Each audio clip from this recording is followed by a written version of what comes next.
Whether you're looking for answers to specific life questions or simply hoping to become the best version of you possible, welcome to the Mental Breakdown and Psychreg podcast, where we offer insight, information, and strategies based upon research and years of practice as psychologists.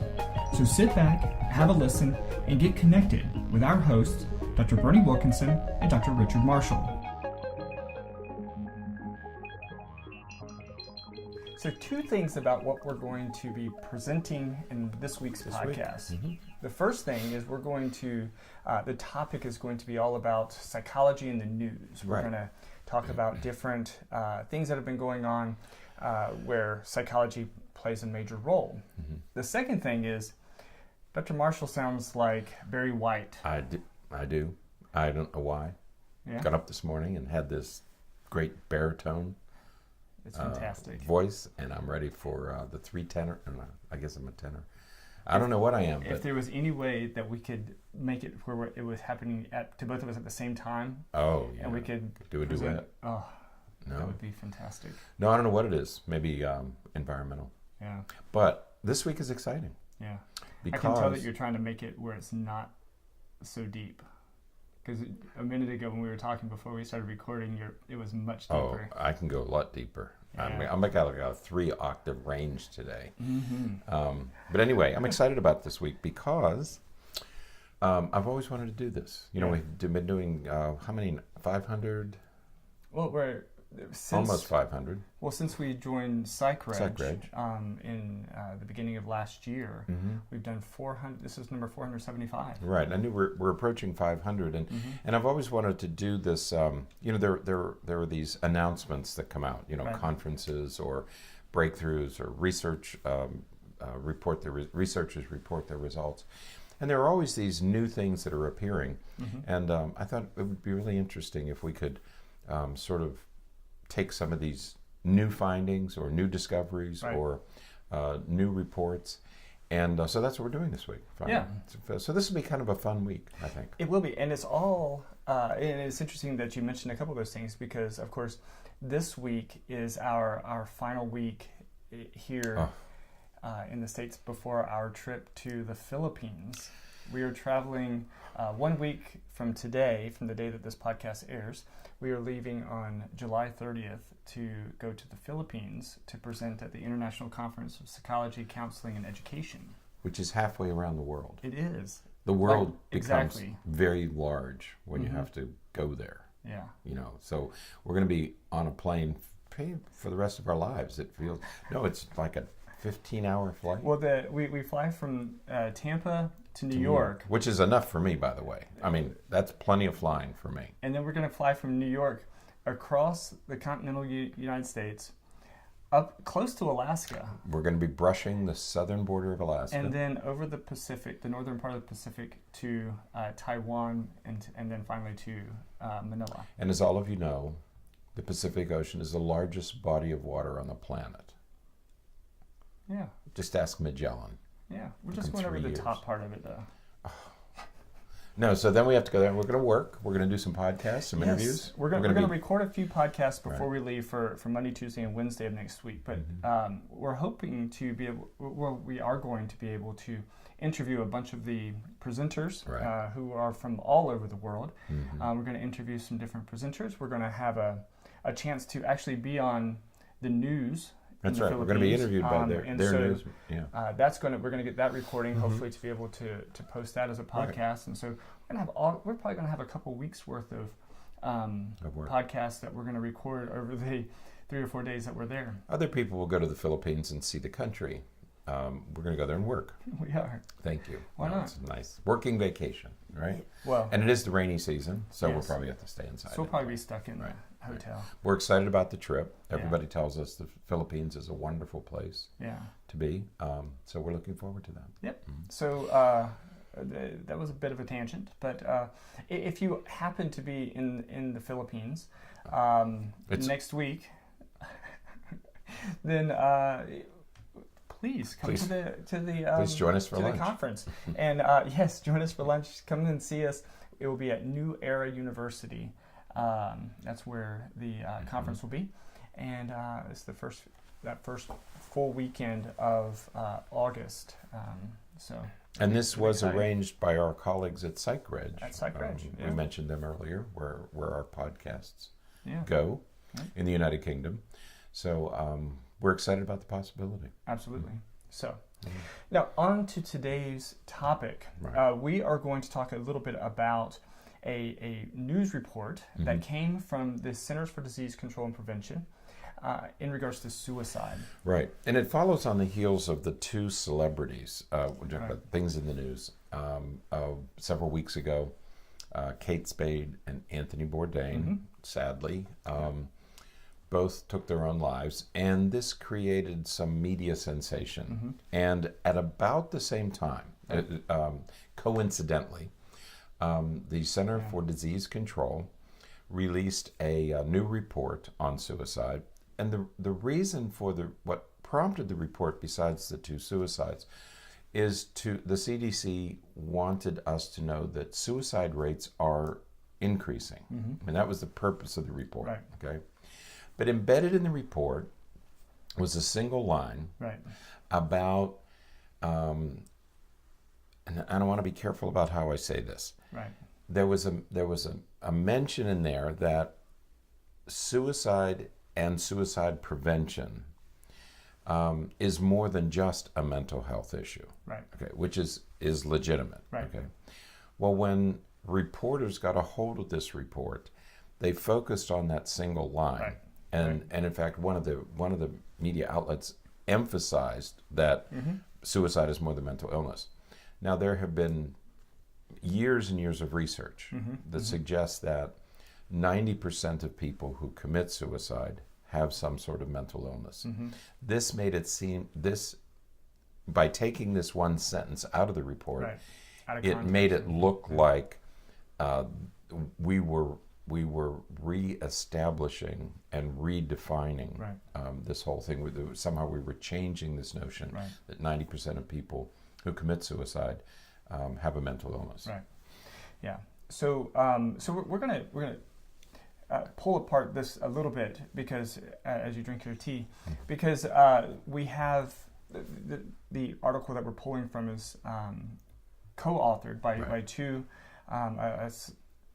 mental health professionals, a public health specialist and a psychiatrist, and they wrote this together because they wanted to address some of the issues that the popular media have pulled from the CDC report and sort of expanded from the CDC report. The article that they wrote is really well written. It's a longer report, but they kind of go into a lot of detail as it relates to some of this. But we have a couple of points that we want to make sure that we highlight. Right, because what this report does, and it's interesting that one is a public health person and the other is a psychiatrist, and so the psychiatrist obviously saying, "Be careful, don't misinterpret these findings." It is true that 90% of people, and that remains true, that 90%. But the other issue is this: the CDC and other professionals are correct in saying that suicide is a public health issue, okay, and that we should begin to utilize public health solutions for suicide prevention, okay, and that's a step in the right direction, clearly. Yeah, because, and so this is the first main big point, and that is that we have a tendency, and I'm going to figure out how I'm going to say this the right way, we have a tendency to sort of pigeonhole particular issues when they're brought up. And so when we think of something as a mental health issue, for example, we tend to think, well, that's just for those people with mental health issues. Or we think, there was a great, I think it was a TED Talk that I listened to just within the last couple of weeks, or maybe it was a podcast. And they were saying that, anytime we talk about gender issues, it's almost automatically assumed to be about women. If anytime we talk about, sexuality, it's almost automatically assumed to be related to alternative sexuality, so non-heterosexual, so homosexual or transgender, and any of those kinds of things related to any of that. And And so we go down this list. Anytime we talk about racial issues, it's Right. automatically assumed that we're talking about minorities. And Right. Yeah. and it's this assumption that that the majority doesn't have any issues. Right. That's right. That when there's issues, it has to do with more minority groups. Right. And it's the same thing when we talk about quote unquote mental health issues. We assume that it's only related to the minority of individuals who suffer and struggle with mental health issues. But what the CDC is saying here, and what we need to continue to say here, is that it is much more than just an issue for the minority of individuals with mental health issues. Correct. Most of you, every one of you, knows someone with a mental health issue. Right. So a person with a mental health issue you're going to have some, there's going to be some influence in your life by someone who has a mental health issue, either yourself or someone you love. Right. Right. And so we have to bear that in mind Right. as we're thinking about these issues. That's right. It's broader than that, but yet we don't want to misinterpret. In explaining that, we don't want to misinterpret the data. Right. And this is a classic example. What I like about this this article, it's a classic example of not only misinterpretation of what was intended, but an oversimplification of what was intended.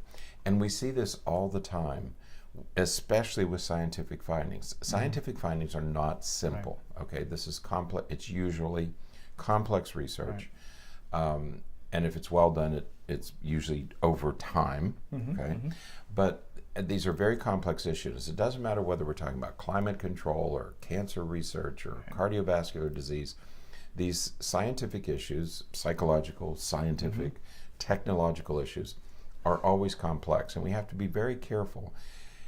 Most of us are not scientists, but scientists are producing worthwhile information. But we have to be careful, and I think the media has to be especially careful in how they present these results. None of these issues are simple, okay? And so, but we have an obligation not to misinterpret and not to oversimplify the findings, okay? And we see this playing out in too many arenas right now, that people are discussing alternative facts, or, well, you can prove anything with statistics, and you cast doubt on all findings. And I think that's a dangerous precedent that we should avoid.